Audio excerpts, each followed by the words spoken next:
بسم اللہ الرحمن الرحیم۔ السلام علیکم۔ ہانگ کانگ نے پاکستان سمیت 8 ممالک کی پروازوں پر پابندی لگا دی۔ گورنرسٹیٹ بینک کو وزیراعظم سے زیادہ بااختیار بنا دیا گیا، یہ بیان دیا ہے اقبال نے۔ خبروں کی تفصیل میں آگے بڑھتے ہیں۔ آپ کو بتاتے چلیں کورونا وبا ہانگ کانگ نے پاکستان سمیت 8 ممالک کی پروازوں پر پابندی لگا دی ہے۔ وکٹوریہ سٹی ہانگ کانگ نے کورونا کی وبا کی 5ویں لہر کے تناظر میں پاکستان اور بھارت سمیت 8 ممالک سے آنے والی پروازوں پر 2 ہفتے کی پابندی کا اعلان کیا ہے۔ غیر ملکی خبر رساں ادارے رائٹرز کے مطابق ہانگ کانگ کی رہنما کیری لام نے بتایا کہ Australia, Canada, France, Bharat, Pakistan, Philippines, برطانیہ اور امریکہ سے آنے والی پروازیں بشمول انٹرچینج پر 8 جنوری سے 21 جنوری تک پابندی ہوگی۔ کیری لام نے کہا کہ کورونا وبا کی 5ویں لہر متوقع ہے، جس کے بارے میں کسی بھی اعلان ہو سکتا ہے۔ خیال رہے کہ ہانگ کانگ میں 38 نئے کورونا وائرس کیسز ریکارڈ کیے گئے، لیکن صرف 1 لوکل ٹرانسمیشن تھا، جبکہ باقی وہ لوگ تھے جو شہر واپس آئے تھے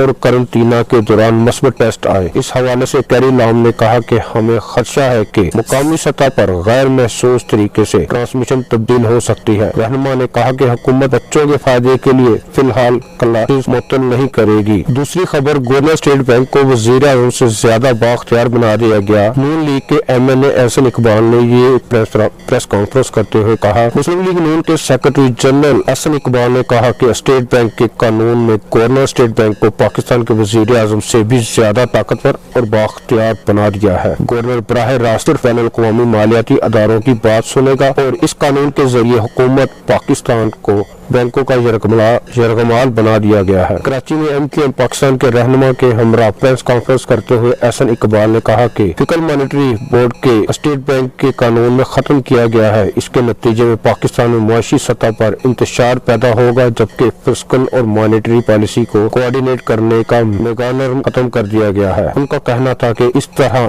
اس میں جو شرائط شامل کی گئی ہیں، اس میں اسٹیٹ بینک کے گورنر کو پاکستان کے وزیر اعظم سے بھی زیادہ طاقتور اور بااختیار بنا دیا گیا ہے۔ پاکستان کا وزیر اعظم تو پھر بھی پارلیمنٹ کو جواب دہ ہے، لیکن گورنر اسٹیٹ بینک نہ پارلیمنٹ کو جواب دہ ہوگا، نہ اس ملک میں کسی کی بات سنے گا۔ مجاز ہوگا وہ اگر کسی کی بات سنے گا تو بین الاقوامی مالیاتی اداروں کی بات سنے گا۔ انہوں نے کہا کہ اس قانون کے ذریعے حکومت پاکستان کو بینکوں کا یرغمال بنا لیا گیا ہے، اور جب حکومت پاکستان اپنا تمام قرض بین الاقوامی بینکوں سے لے گی تو وہ اپنی شرائط پر قرض دیں گے اور ملک کی مالی خود مختاری پر بھی سمجھوتا ہوگا۔ مسلم لیگ نون کے رہنما نے کہا کہ ہمارے نزدیک اسٹیٹ بینک کی خود مختاری کا بل ملک کی معاشی خود مختاری اور سرنڈر کرنے کا بل ہے، اور ہم سمجھتے ہیں کہ ہر پاکستانی ملک کے دفاع اور خود مختاری کے لیے اپنا کردار ادا کرے۔ انہوں نے MQM پاکستان کے رہنما سے درخواست کی کہ حکومت کی جانب سے متعارف کرائے گئے اسٹیٹ بینک کے قانون پر نظر ثانی کریں اور اس میں وہ شکیں نکالیں جو قابل اعتراض ہے اور جن سے پاکستان کی مالی خود مختاری پر سمجھوتا ہوگا۔ اگر آپ کو ہماری ویڈیو اچھی لگی ہے تو ویڈیو کو لائک کر دیجیے، چینل کو سبسکرائب کریں اور بیل آئیکن پر ضرور کلک کریں تاکہ ہماری آنے والی ہر ویڈیو کا نوٹیفکیشن آپ کو آسانی سے مل سکے۔ ملتے ہیں اگلے ولاگ میں، تب تک اپنا اور اس چینل کا خیال رکھیے گا۔ اللہ حافظ۔